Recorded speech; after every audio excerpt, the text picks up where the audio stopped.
Welcome back to Hotel Designs Live, sponsored by Technological Innovations Group in association with Crestron. And you'll notice that if you attended our first Hotel Designs Live back in June, then you will notice that our production has changed. We're in a studio, we're here in the Technological Innovations Group Experience Center, and if you want to book a tour, you can do so by heading over to their website, Technological Innovations Group, and then scrolling through to find how you can book a tour there. Also, we have a production company to make things a lot slicker and a lot more seamless. So we are working with Cube Video, and they also work with us on a number of hotel reviews. So we're very excited that they're our official videographers. So the concept of Hotel Designs Live is very much in order to keep the industry connected and the conversation flowing during the COVID-19 crisis and beyond. That's really important. So in order to do that, we've created a hashtag Hotel Designs Live. Please mention us on social media. Please talk about the discussions and anything you find interesting. But also we have a Q&A that's live throughout this session. So if you just see at the bottom of your window, you'll see the Q&A. You can submit questions to the panel and they will feed through to me. And then if we have time at the end, we will absolutely do that. But back to today's session. This session is sponsored by Falcon Contract Flooring, a flooring installation company that is used by major hospitality brands and chains. And we'll be hearing from Falcon Contract Flooring a little bit later, as well as a number of other suppliers in our Product Watch segment. This session is adding personality in public areas. And in order to help me discuss this and really put it under the spotlight and do it justice, we have our panelists. Welcome, Constantina, Erik, and Erik. How are we all? Hi. All good. Great. Everyone's working. Brilliant. So before we go into the questions, I just want everyone to introduce themselves. So Constantina, do you want to start? Hi everyone, I'm Constantina Tsoutsikou, founder of Studio Lost. We design luxury and lifestyle hotels and resorts. Brilliant. And Erik Nissen Johansen? Yeah, hi. I'm a fisherman trapped in a hotel designer's body, and I'm the founder and creative director of the studio Stylt in Gothenburg, Sweden, and we do design, we do hotels and restaurants around the world. Erik is literally self-isolating in the most incredible place on an island in the middle of nowhere in Sweden. So you literally have no concept of reality, Erik, at the moment. And Erik Jafari, can you just introduce yourself, please? Yeah, I'm a toddler trapped in an adult's body, according to my wife. Yeah, I'm the creative director for Locke Hotels, and I'm a chief development officer at Eden. Fabulous. And you all know each other as well. So I'm really glad that we can bring you all together in different areas of the world. So let's start, shall we? Let's address the elephant in the room, COVID-19. Can we conclude that public areas will become social hubs again? Because in our session with Bill Bensley just now, he was very much under the impression that COVID will allow us to be a bit more creative and take away public areas, perhaps. What do we think? So I guess I'll start. I've been fortunate in the sense that I've been part of 3 different hotel openings during the pandemic. One hotel that opened 2 weeks before the pandemic, before full lockdown. The second, and that was a hotel in the middle of the city of London. The second, which I'm not as involved with, but I was the founder of, and then had to pass the reins on to a different group that opened in the middle of the countryside. And the third, which opened in more of a neighborhood area of London.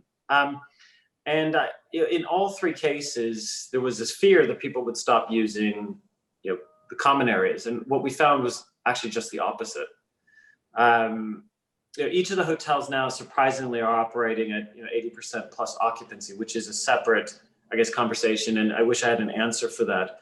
But more importantly, what we found is that people aren't working from home, in our case.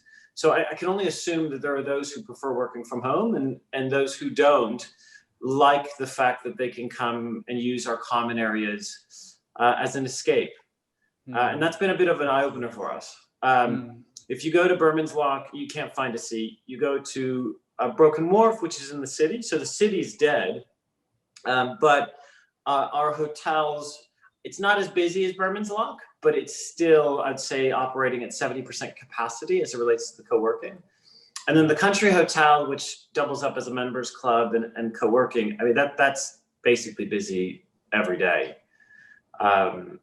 So I'm sure we'll get into kind of the reasons as to why. Yeah. So in space. your opinion, then public areas really do have a purpose, and actually probably it changes geographically. And I kind of want to bring Erik into that, because Erik, let's talk about your case study that you've worked on recently in Sweden. It's Paternoster, isn't it? The lighthouse. Paternoster, sorry, I'm so Our bad father with in pronunciation Latin. at the best of times. Well, that's not a hotel concept. That's very much challenging the convention of what a hotel really is. But you know, it very much is a accommodation at its heart. And talk to us about the public areas in that space, because they very much have sense of purpose and sense of location. Yeah. But the point with that, it's a former lighthouse building where the lighthouse masters and his assistants were living with their families. And the whole purpose of that place is to show people that it is possible to kind of live on the terms of the island. So I think it's a bit different stories, but we got a lot of global attention for it, because I think it's such the picture perfect of a post-pandemic product or a during pandemic product. But I'm absolutely sure in general that people will go back to normal. You see, if as soon as you open the pubs in England, I think that was massively the conclusion. And as soon there's a vaccine, people will have fun again. Yeah. They want to meet and totally. And what I was just saying, Erik, is I think that was the conclusion in our last session at Hotel Designs Live. People just felt as if it's maybe too early to tell what will happen, but there's certainly a need for public areas, certainly in busy locations such as London, for example. Constantina, you are known traditionally for designing some of the most luxurious and beautiful, may I say, public areas in the world. So I'm assuming you're on camp that public areas will not change going forward, or will they? I have faith that, you know, we are social beings, you know, we crave being with each other, we enjoy each other's company. There's no way that I think we'll stop doing that. And now, you know, in projects that we are involved, we are designing with, you know, COVID in mind, yes, but also, you know, how do we create a great product in the, you know, in the near future? So just about a month ago, I was walking a site, you know, a new commission that we got a beach resort to renovate, which I'm thrilled about. And just as we were reviewing the spaces, I mean, one of the challenges was a huge lobby space at reception, you know, your lobby bar, your lobby lounge, like this indoor space, quite big. And I couldn't wait to get out. But it's a renovation, we have to use it somehow. But with all these things in mind, you know, what we're doing is we're taking the inside space and making it external space. So we've got 3 sides which are glazing. We're moving all the glazing lines and creating terraces, you know, open air and landscape. So we are rejigging something that, you know, perhaps in the past we wouldn't have thought about. So the spaces are there. Nothing is getting packed with seats anymore. I mean, when we talk about, I think you've hit a really important point there when you talked about you know, bringing the outdoors in. Interestingly enough, with all the conversations I'm having with COVID and how it's affecting the post-pandemic world, and it's arguably too soon to really understand how much things will change and how much we need to change, really, because, you know, we just don't have the answers yet. But one thing that's clear is that all the conversations that we're having around COVID, we were kind of having anyway. Do you feel that with public areas? And, you know, we went through that that era where public areas really became the heart and soul of the hotel. They were less sort of operational and more sort of fun and social places to be. I've got a question for you guys, which I haven't actually given you as a draft, but recently on a roundtable that we hosted, one of the developers mentioned that they're working on a concept at the moment that will allow them to monitor their guests via wearables. So what this will do is it will allow them to like personalize areas, but also really sort of personalize their stay. Can you see public areas going as far in that sort of theatre to offer something more personalized? There are a lot of organizations that are already doing this that we're not aware of. Now, I don't know if they're using wearables, but a lot of it is tracking spend. I think part of the challenge is that we assume we know what the consumer wants. And as such, what ends up a lot of the time is when we're designing a space, the formula associated with designing the space tends to be kind of the same, cocktail bar here, restaurant there, lobby here, maybe there's a little bit co-working. We found out accidentally, and I wish I could say that there was an end in mind, by outsourcing all of the common spaces. What we found out is that in order for an operator to take on that space, they had to make sure that that space was financially feasible. And what ended up happening as a result of that, by accident, is that we found that certain micro localities were more suitable to certain concepts that we hadn't even envisioned would be suitable there. So take two examples. When we were developing and opening a hotel in Dalston at the end of the year, and we originally envisioned the space to be more suitable for kind of a destination dining. When we went looking for a tenant, the feedback that we got, there was an overwhelming feedback from a brewery and a gin distillery, because they had done their own study for the micro market. And they came back and they said, listen, I know you guys want destination dining and you guys created this beautiful space, but we think there's a far greater demand to put a physical brewery on site and a gin distillery on site. And that was a bit of an eye-opener for us. And then when we went to Bermondsey, which was a foodie area that originally we were going to put a big cocktail bar in, the feedback from the operators were, no, people are coming to this area because it's a foodie destination. And as such, we were able to get the dairy to relocate from Clapham to Bermondsey. And so what I've realized by accident is that if you incorporate local operators, they can provide you with feedback regarding what the guest journey needs to be in order to be indigenous to that area. And we're beginning to realize through that guidance that every property can be different if you've got that guidance. I mean, we're doing an urban farm on one, we're doing a tattoo parlor and a florist at another. None of it's being driven by us. It's all being driven by what the locals believe they need and what they believe will be financially feasible. Totally, and I think that also lends itself into what we were talking about with Bill Bensley just now, when it comes to sustainability as well, and being able to locally source various parts of that service, but also when it comes to design as well. Do you think public areas have to work harder now than they ever have done in the past? Erik, maybe this is a good question for you, because I know that you've designed some very quirky and interesting public areas that always go on to win awards. And congratulations on your recent award win, by the way. Thank you. But I think it's definitely the possibility, the option for the hotel to be relevant and nice. As Constantina said before, we are social creatures, and I think we said this, it was nice to see these faces again, because normally we meet each other every second month on events around the world. So, and it depends on which kind of angle you see the problem you need to solve with a hotel. If you want to make money, probably the spreadsheet would tell you that you make more money on the rooms, but nobody will stay in them if the hotel is not perceived as a nice place to be. And that's the key. There's the key to make really nice, appealing public areas. And of course, it depends what is the DNA, what is the reason to be for the hotel, and that depends on obviously the local competition. And I also really agree on Erik's kind of viewpoint on understanding the surroundings. The neighborhood is the most important key for a successful design. So, I mean, I love Erik's point as well in regards to really looking locally.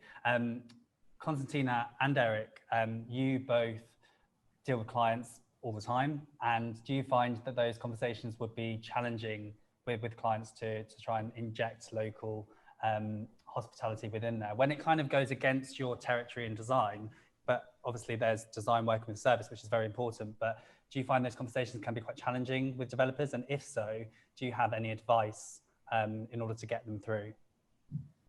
I mean, I love these conversations because a hotel product, you know, we design the interiors, but it's actually a joint effort from many different parties, and we couldn't do it alone. We would need the intelligence and the info and the know-how, and you know, having a partner, a client, developer who also has a big, great vision, you know, as big as our ambition. So these conversations are always, you know, great to have. We learn a lot. I learned things that, you know, things just come up on projects, and they know how to run a business and make it profitable. So you kind of, you know, follow their instinct about, you know, what would make money, or where to spend the money, where you want to guide people. You know, the client would say, you know, the poolside and pool bar is going to make me lots of money, so we got to, you know, spend it there. And that's, you know, your wow when you're talking about a, you know, a resort, for example. So no, I think I'm aligned. I like these conversations. We don't always agree, but we talk about it, right? And it's always what's right for the project. It's not what I like or what somebody else like. It's always, you know, what makes sense, commercial sense as well. Where can we add value? What would a guest, what would they be looking for? You know, what is the feedback from local or from international clientele? We're able to bring international kind of like vision to local projects where they're used to kind of, you know, running things a certain way. So yeah, no, I like the conversations. Yeah, totally. If I can just jump in, I do want to address the question of where common areas may be going. And I can't speak for the luxury segment. That's not the segment I play in. You know, my products all have a kind of a common theme, and that's targeting the urbanite. I think with respect to the urbanite, there are two things that as designers and creators, we probably should be mindful of. One is we're likely to enter an era of austerity. And austerity being, you know, it could be worse than the previous pandemic, which means coupled with the fact that people have discovered that they can work from home, they can socialize from home. Their home has now evolved from being a place where they just slept and maybe ate from time to time to a place that does so much more. So in order for these people to leave their home, the venue that they're going to it has become a destination of sort. And that destination has to provide a far more compelling experience than the one they're having at home. And so if it's co-working space, that co-working space needs to be beautiful, but there also needs to be breakout spaces so that they can do their Teams calls. If they're going to go every day, the coffee needs to be great, but it also needs to be affordable. If they're going to go have a meal there, I'm not convinced that the club sandwich and burger is going to suffice in the new era, where people have learned this newfound appreciation for cooking at home. And so I think I've always said this in the past, you're either competing on price or competing on experience.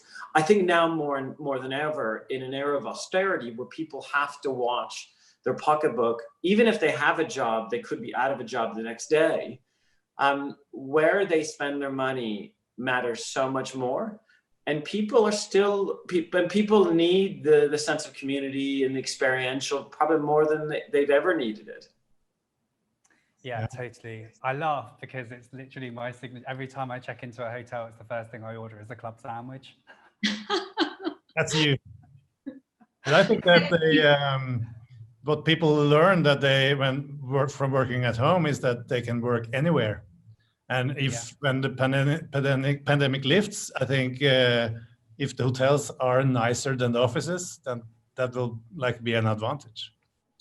Also, one of the previous topic about we have a really nice client, 25 hours. We did a hotel in Düsseldorf, and we're doing Copenhagen and Melbourne for them now. And they always have been saying from the beginning, we don't know how to make restaurants, so we really need to. So that's what the first thing we do together with them. We tour the city that the hotel is going to be in, and we kind of rank the restaurants, and then they knock on the door and try to sign a deal with them and see if. So this is a really nice. So we're going to go to a product watch pitch segment now, but just before we do, I just want to say that after the break, we're going to. The question I'm really going to ask you guys is public areas limited to the lobby, and where else can we add personality and creativity in order to be, different to what we were before? I think that's going to be interesting. So right now we're inviting our Product Watch pitch partners into the conversation. Can we get a gallery view just so we can see everyone appearing? And if our speakers can just mute themselves and switch off their cameras, that would be great, as we add in Pietro from Atlas Concord, Mark Leaser from Franklight, Adam from Falcon Contract Flooring, Simon from Inspired by Design. We're all here. Great, that worked. We're going to start with Falcon Contract Flooring. So we're going to share the screen and it will go onto your presentation. And just in 2 seconds time, Adam, if you want to start, your 2 minutes starts now. Thank you for the introduction, Hamish, and thank you for everyone tuning in. So who are Falcon? We established in 1985. We're a family-run business, and that's something we're extremely proud of. Not only that, we're an award-winning family flooring contractor, and since 2012, we've surpassed all our expectations, reaching nearly 700% growth. We do this just by being unique and being an honest brand and offer full transparency in everything we do. And as this presentation shows, we do put our own personality on things and we do add our own touch. Even in these times, we are still expanding and we just opened an office in India. And myself, I'll be going back to Las Vegas next year to open up our USA office. My MD's watching, so obviously I need to be careful where I spend the credit card over there. But no, all joking aside, along our journey, we picked up some major partners, Whitbread, Travel Lodge, BMI Healthcare, and we're the first port of call for a lot of architects and designers as well. So I hope that gives everyone an idea of who we are and the kind of commercial projects that we can take on. Also on top of this, we're very mindful of sustainability and recyclability, and we stopped 1,000 tons of waste going to landfill last year because we recycle everything in-house. Not only that, we also saved some of our clients in excess of £1 million just by minimising all the waste. We also offer a reactive and maintenance service where we can get on site within 24 hours. So last year there was a corridor that got flooded, and within 24 hours all the hotel rooms were back up and running again. And especially at the moment, hotels getting back online and the hospital theatres, it's quite important to us. So that's us as a company. Feel free to obviously give me a shout and get in touch. Brilliant. Thank you so much, Adam. I think that really just stresses that it's not necessarily all about just the decoration, but actually really understanding how it's installed as well. Correct. So thank you for that. And Falcon Contract Flooring are our sponsors of this session. So thank you, Adam. Up next, we have Franklight. Mark Lisser, are you there? Yes, And morning, Hamish. 2 minutes starts now. Thank you. The public area is the heart of any hotel. Adding personality to a public area requires creating an inviting atmosphere. Lighting design will have a significant effect in creating these. Public areas can be illuminated by a combination of chandeliers, recess fittings, indirect cove lighting, table and floor lamps, and daylight. For over 47 years, Franklight have designed and manufactured a comprehensive collection in collaboration with designers to create unique luminaires, giving each space its own individual personality.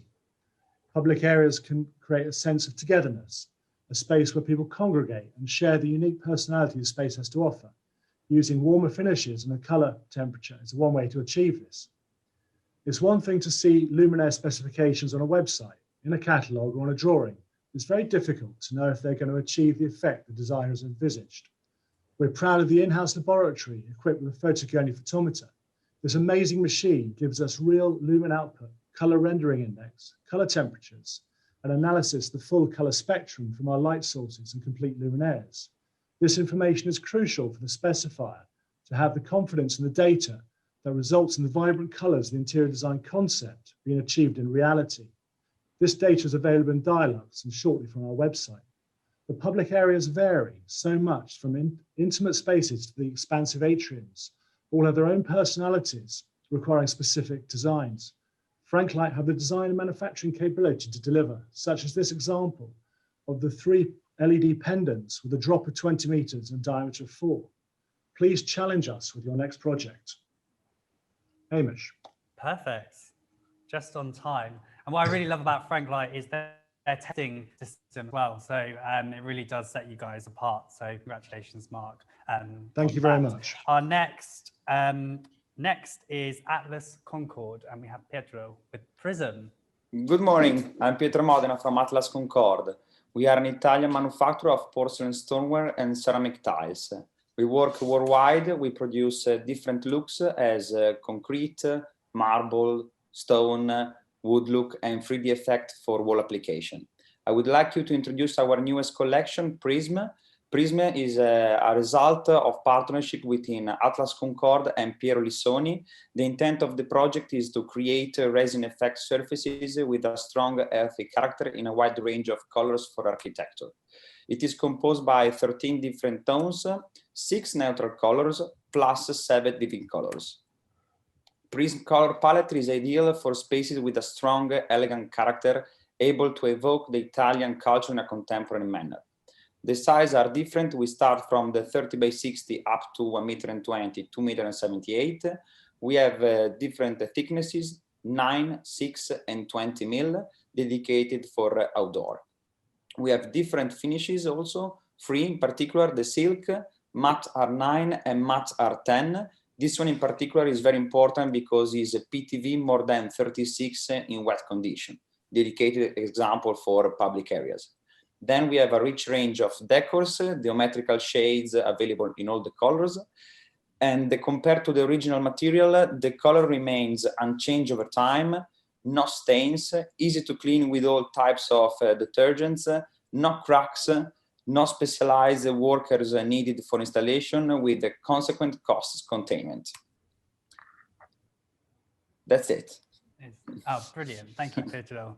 And one area that we focused on a few months ago now with adding personality in public areas is the fact that one of the most cost-effective ways to do so is through wall coverings and lighting actually as well. So, you know, that's a nod to everyone really. Up next, we have Simon from Inspired by Design. Simon Shook. Hi, good morning, everybody. It's great to meet you all. Just wanted to highlight 2 important parts of our business. Firstly, as hopefully quite a number of you will know, we specialize in providing bespoke and custom lighting for hotel, restaurant, or even residential projects. And with our access to factories all over the world, it means we can work in a whole variety of material with wood, glass, crystal, blown and textured glass, marble, onyx, ceramic, basically whatever design ideas you may have, we can turn those into reality. And through our factories means we can achieve the budgets you're looking for. At the moment, we're currently working on a Hilton Hotel where we're doing all the lighting there. That's in the UK. We've got a 5-star hotel in London and we're working on one in Monaco and Beverly Hills. We're also working in the Arts Club in Dubai. We have a couple of penthouses in Monaco and Cannes and some private residences in London and 2 other projects, one in Portugal and hopefully one in Gibraltar. And we've also been asked now to do a presentation for a new club in Riyadh, Saudi. So that's what we're doing at the moment. In the background, you will see some of a new idea, and I've heard it said already this morning, bring the outside in. And what we've done is to develop a light which sort of fulfills biophilic criteria. We've called it green world lighting. And we've used 2 ranges of moss or foliage, and these are available either in a pendant or it could be working as a wall, as a divider. It gives great sound absorption. It has very, very low maintenance. And with everything anyone else has said about the sort of biophilics, within an office, it can help promote productivity, reduce the stress levels, blood pressure with people, engender a sense of calmness. Perfect for the new environment, public spaces. Brilliant. Thank you very much, Simon. And one thing I do want to mention about Inspired by Design is we have started working with them. They joined us as part of our industry support package, and I personally found it really enlightening, actually. That's a pun that I'm not going to worry about using. The fact that, you know, the bespoke nature of your business and the fact that you can pretty much take any brief and make a decent and beautiful product out of it. So thank you, Simon. Thank you, all of our product watch pitches. We're now going to invite back into the conversation our speakers, and we will continue adding personality in public areas. Yes. So one thing that's really apparent in all of that is that how much do we all miss trade shows, like really understanding products and seeing them. And obviously it's great that we've given a nod to that. And that's one of the real concepts of what we wanted to do with Hotel Designs Live.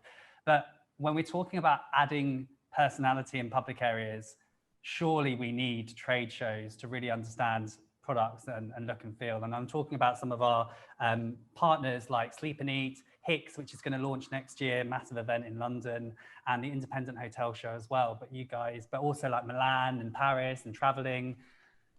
Do we miss trade shows? I miss hugging all my good friends. Yeah, I know. And also the nice products, of course, but you know, that's one thing as well, isn't it? You know, it's all very well seeing products, but actually inspiration can come from just seeing people and adding personality in that respect by being personable. Constantina, you and I know that very well. Yeah, I guess somehow we all feel a little bit more isolated. Everybody's doing their thing, okay, you know, we all you know, communicate remotely, but just that getting together, you know, you also come to realize how much you get out of it too. Been without it for a good few months now. Yeah, totally. So before the break, I sort of posed the question as what I was going to ask, which is, are public areas limited to the lobbies? Obviously, we've got F&B areas, but Erik Nissen Johansen, I just wanted to pinpoint one project that you did, because it was one of the first hotel projects that I ever worked on as a journalist, and that was the Stora Hotellet. And the fact that when you were creating that project, you found all of this stuff in the loft, in the attic, correct me if I'm wrong, and then you injected that into the staircase, an area that is kind of like an in-between area. People wouldn't really see that as an area to inject personality, but actually it really brought the whole hotel to life. Yeah, it's an 150-year-old hotel, and it was the sailors' mission from the beginning, and that's like the story we wanted to kind of wrap it all into. And we wanted to utilize the attic to make smaller bunk bedrooms. And the listed staircase stopped there, so we need to make a continuation of the staircase. So we took the furniture from the old hotel and the furniture we found on the attic, and kind of smashed it up and built it like a shipwreck and smeared it with tar. But it's nice. People that from the city that been going to this hotel for drinks and stuff all their life, they recognize the pieces that sticks out from the furniture or from the staircase. So yeah, that's one way to do it. And it was kind of upcycling, so that's nice. You don't need to. Yeah, and it just looked so incredible and really stood out on the page when we specified it for the magazine I was working on. Thank you. Eric, public areas need to make money. You're definitely the money man, Erik Jafari. And you've already mentioned about injecting local hospitality, but adding personality in public areas with design, do you think enough budget is assigned generically to public areas in regards to adding that personality? So I think there's two sides to this. I think the public areas need to make a lot less money than most people assume. And the purpose for the public areas probably need to evolve. One of the challenges for why public areas tend to lack identity and character is because the hotelier that is requiring too much of the public area. So they want the restaurant to service breakfast, lunch, dinner. And let's be honest, when we go to a restaurant, it's rare that we will want to go to the same venue for dinner than we will for breakfast.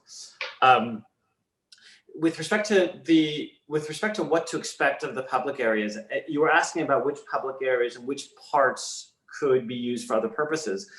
You know, I know that this is probably off pitch a little bit, but you know, hotels always try to position themselves as home from homes. The challenge with the current landscape is that, you know, pre-pandemic, once again, we used to go to home to go to sleep. Now the home, as I mentioned earlier, is serving so much more. It's where we socialize, it's where we work, it's where we lounge. And those features can't be done in a room that just has a bed. And so what we're seeing people use the rooms for so much more. I mean, as example, this 10 p.m. curfew, the number of people who at 10 p.m. go to the room and bring friends with them to socialize, it's skyrocketed. The number of people that are using the rooms for meetings, for collaborations, people want a space that feels aspirational. And so I do believe in an era where we've been conditioned over the course of the last 6 months, and we're likely to be conditioned over the next 6 months to stay within the confines of our homes. The hotel room will be forced to evolve. And the hotel room needs to be an extension of the common areas. It can't be that your common areas are beautiful, and then all of a sudden you go into your hotel room and it's literally a bed with a nightstand and a pendant light. Okay, so let's take that for example. Do we all agree that we always talk about the disruptors within the hospitality landscape moving forward, and we're always trying to identify how we can disrupt and challenge the convention? Therefore, is COVID not the ultimate disruptor to really allow us to rethink how we consider how public areas work? Question to the floor. Constantina, come on. Yes, it is the ultimate disruptor in everything. Yeah, which is why I think we'll see a lot of interesting ideas coming through. And I guess we're all at the moment, trying to take it in and understand it. But, people have already changed the way they live. We all have, realized that, we need something more now than, say, last year. Do we need more space? Do we need, more time for ourselves? And I think all these questions are kind of floating around. Habits are changing, and we are almost forced to change the habits because somebody decides the curfew, 2 weeks in advance. We have to kind of keep doing the things that we like doing. And people will find a way to kind of work around these regulations and still do the things that they like. Totally, yeah. But I think this disruption, okay, it's difficult. It's very hard on everybody. It's hard, mentally for a lot of people. And there are no answers as well at the moment. That's the challenge. challenge. It will a lot of change. I think we will see things, in the long term too, the next year, the next 2 years, 3 years that will, I think, have started now and will have kind of been expressed by then. I was speaking to Ariane Steinbeck from RPW the other day. I hope she doesn't mind me saying this. And she said, what's harder than being a designer at the moment? And I was like, I don't know, what is harder than being a designer? And she said, being in office development, that's really challenging. Because co-working is changing, everything's changing. But, that's one of the most, biggest disruptors really is that will offices There's opportunity. And yeah, but absolutely, as Erik was saying earlier with Locke, you've seen people really utilizing that space to work. For sure. So I made a nod to it in the product watch pitch about wall coverings being one of the most sort of cost-effective ways to change a public area or to add personality. Do you agree with that? Because it's quite questionable really when you think about lighting and art as well. If you were given a budget, and a strict budget, where would you first look to add personality? Erik Nissen Johansen, maybe you? Probably in the loft, in the attic. In the attic, yeah. Make what you have already. Well, you could do a lot with secondhand books. We did a renovation, conversion of a hotel in Gstaad in Switzerland. It's called Hus now, and it was the former Steigenberg. And one thing that we noticed when we did the research of the area, that it was very, very posh places and quite conservative. So when we made the living room there, we deliberately bought secondhand books and secondhand board games to put in the shelves, really to show people that it's allowed to go to the bookshelf to take it out and read it.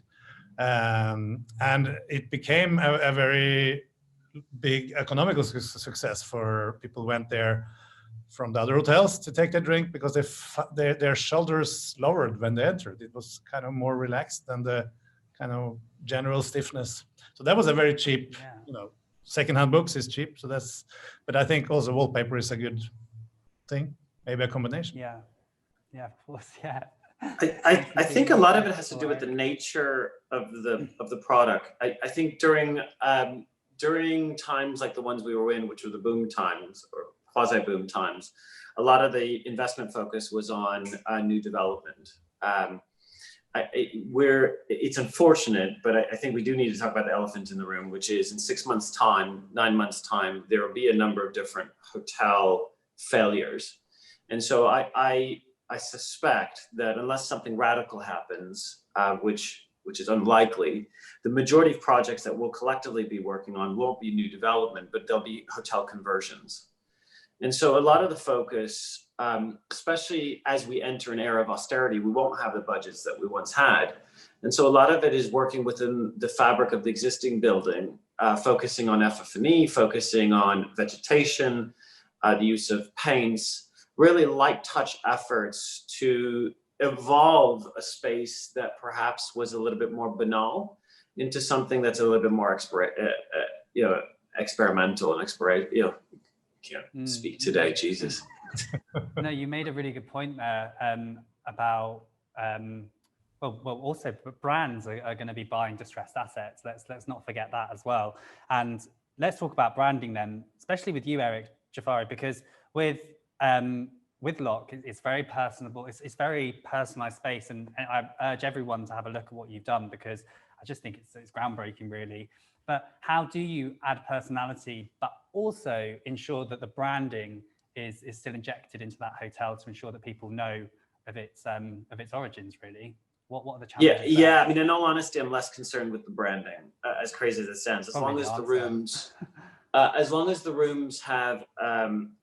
So if you think about traditional hotel design, you take a 30 square meter room, it feels small. And the reason for why it feels small is because the bed's in the middle of the room. And the typical formula is focus on this beautiful headboard, beautiful nightstand, beautiful pendant light. And there's only so many interpretations of that formula. With respect to how we approach it, it's less about the sleeping quarters and more about the living quarters. And so, what does the kitchen look like? What does the dining area look like? What does the living area look like? And the real art is how do you make a 25, 30 square meter room feel spacious? So it's isolating the sleeping quarters and focusing on the living quarters. With respect to how we make each one different, there are two things that we do. One is, and for those of you that have heard the story before, you have my apologies. The best story I've heard on the topic is, if you guys recall, in Provence, you had a number of artists who used to work in Provence, and what they did 100 years ago is they would spend a lot of their time trying to capture Provence. And a lot of whether you were considered a good artist or not was defined by how close you were to the perfect picture. A few years later, this non-French artist comes along, a no-name, a 22-year-old from the Netherlands comes along, and instead of capturing it as a picture, he captures it through, he basically creates an interpretation of how it makes him feel. So he pulls out the colors that resonate with him. He pulls out the fabrics, he pulls out the textures. And in doing so, he basically revolutionizes art at that point in time. And that artist was known as Van Gogh. And now people come from all over Provence, not necessarily just to see Provence, but to see Provence through his eyes. And so I think as it relates to how we approach design, I try to take designers that aren't from the area. In a lot of cases, we work with designers who never worked on a hotel before, and we immerse them in the area and we have them spend a month, 2 months walking the streets. And we say, listen, how does this area make you feel? Like this micro market, forget about London, Dalston, Bermondsey. What is it about this area that resonates with you? And quite often it takes someone who's not from the area to point out to us why an area is special. We're so caught up with checking our phones, getting to and from work, that quite often I don't ever look up and look how beautiful the buildings are here in Soho. And so it often takes a foreigner to point that out to me. And that's how we're able to create experiences that kind of resonate. Yeah, so this came up on our discussion with Bill Bensley earlier when we were discussing about, you know, moving forward sustainably from a business perspective and how we operate. Are we going to really need to travel as much as we did as designers? You know, designers just travel. That's the way things are, because obviously you want to understand the culture. Would you challenge the argument that actually we don't need to travel as much as we did? I know Constantina's probably in the camp of yes. I'm in Greece right now. Yes. How are you? Whereabouts? I'm in Western Greece. So I this just was love that we have such an international panel. it's not meant to be a holiday, but it's turned out to be business. So. Yeah, it's great though, but it's important. I feel like, as you were saying, Erik, to really understand a location and to inject that in, so that the space that you're creating, the living space, becomes you know, welcome to the locals as much as it does the guests. I mean, we were writing about a hotel recently, Villa Copenhagen in Copenhagen, obviously, and that was very much one of the challenges there, to really understand the culture, because I think the locals there can be quite difficult in regards to change and something that's going to be not respecting their culture. I think we can all agree when we talk about Copenhagen. So it's a real challenge. So really, it's important, I feel, to really see the destination, as you're saying, Erik. You have to make people's heart beat faster. That's the only way. It's not a way around it. And to go beneath the obvious culture that you would reference and really understand the locals. Yeah, if you want to, which you guys all do very, very well. I could talk to you three all day. We're not quite there yet. We're not quite finished, but I just wanted to let everyone know that you can submit questions if you want to. Don't worry, I'm not going to run out of questions. But if you want to, you can submit questions and they'll come feeding through my way. Constantina, we are about to record our first ever podcast with you as our first guest on choosing your lane. And that's going to be the theme as a designer and as a business. Obviously, you have chosen your lane over the summer. You set up your own studio, which was, so congratulations with that. Not only did you set up your own studio, you did it in such a challenging time and you've managed to get great business out of it. So congratulations. How has your perception changed of public areas and adding personality now that you're going solo? Well, I think, and I kind of echo what Erik said, that, you know, if you don't have personality, I think we'll see things coming to the market. So it is kind of like a cutthroat situation. It's not a nice to have, you know, you have to have identity. You have to stand out. You have to have the what I call the positioning. So although, you know, we are interior designers, what we produce is an interior design package and you know, all the way through to the end. What is important is to look at, you know, what it is that we're designing. Who are we? Who's our audience? Who are we talking to? You want everybody to walk through the door, but the reality is that you have to really choose and be very careful to kind of determine who it is that you're talking to. What is your message to them through design, through branding, through all those touch points, which become experiential in the end. So, and you and I were on a panel discussion recently about colour as well. We haven't really touched upon colour. Taking trends aside, what colours do you think are clever in public areas? Oh, that's interesting. Actually, I also had a discussion with a creative agency who they launch, you know, colour trends, you know, far in advance. They work with fashion and, you know, 2 years in advance and what have you. And they base their research on all the things that are happening. I'm not quite sure how they put it all together, but what I do know, I think, is that we might be looking for comfort. So comforting colours, the colours that make us feel, you know, safe and, you know, that we will seek, you know, what we're missing right now.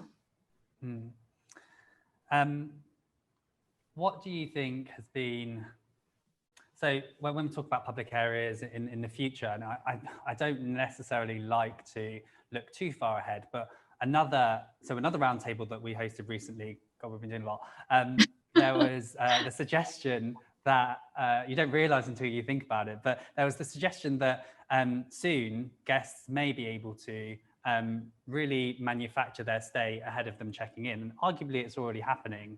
And so therefore the public areas will then just become theatre and not just operational functional areas. Can you see this being a solution moving forward that not only works in a post-pandemic world, but also allows personality to pop through? I think they do a little bit of theatre already, right, Erik? Yeah.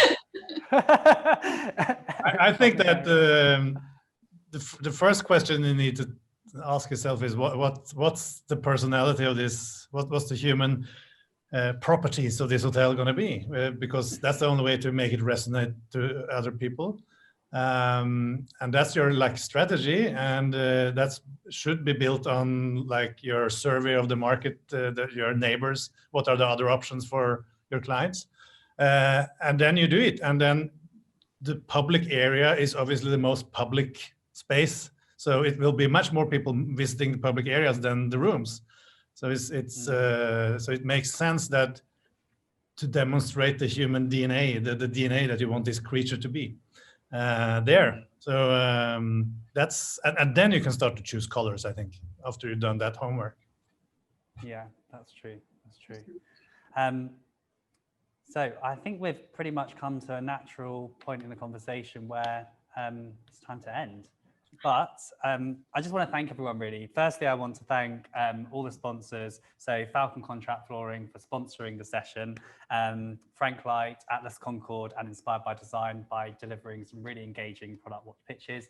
I'd like to thank speakers, Erik, and Constantina, for joining me. It's been such an engaging conversation, and this is being recorded, and we will publish this online as well, along with an editorial. So I'm definitely going to be in touch with some more, because I know that there's so much more that we can say on this topic.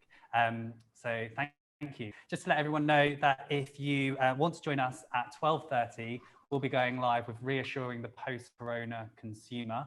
By doing this, we're checking into, virtually of course, hotels around the world to really get hoteliers' perspectives on the current situation, but also hopefully some solutions to move forward into a post-pandemic world. Ladies and gentlemen, thank you so much. Please don't forget to use the hashtag Hotel Designs Live, and we will see you at 12:30. Thank you, Erik, and Constantina. See you there. Thanks, everyone. Cheers. Bye. Bye.